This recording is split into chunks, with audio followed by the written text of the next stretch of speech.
Madison time. The Madison, the Hully Gully, the Munster Mash, the potato, and the twist.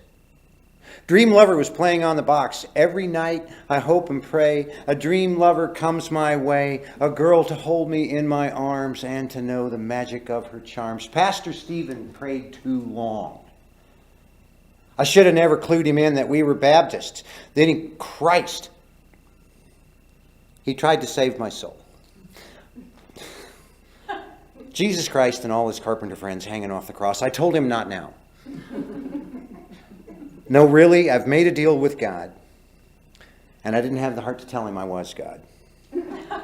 I went to the door and I called for the undertaker. He asked if I was sure. Do you need more time? No, thanks. I'm complete. I said my goodbyes, cried, prayed, kissed her on her cold forehead. As he went to go get help to load her body onto the gurney, I played an old Louvin Brothers tune, Kentucky. Kentucky, you are the dearest land of outside of heaven to me.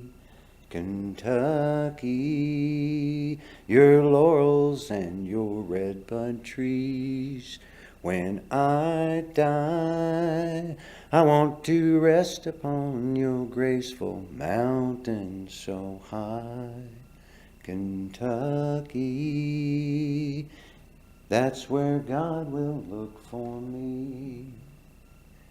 They wrapped her in a nasty old blanket I'd brought from home, and I walked with the undertaker down to the waiting vehicle, a white Toyota van. I'd hoped for a long black limousine. Guess they don't do that anymore.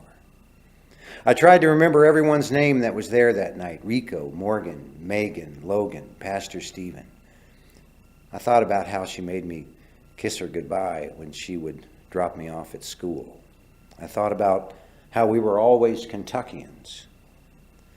I remember how she told me of the house on Bell Street, the best house ever. She said every house on that street had kids her age to play with. As she spoke of her childhood, I imagined a Sears and Roebuck mail-order craftsman circa 1940 with a 1954 Ford sedan parked in front, all in black and white, of course. She had only told me that story a few weeks ago. Much of her story I didn't know. I didn't get a lot of when I was your age talks growing up, at least any I can remember. She told me the girls didn't clean the scuff marks off their saddle shoes back in the day. When my brother and I found a scrapbook in the back of the closet, we learned Elvis was king. At 2:30 every day, the Anderson Grill would remove the ashtrays from the tables so the high school kids couldn't fill them with ketchup.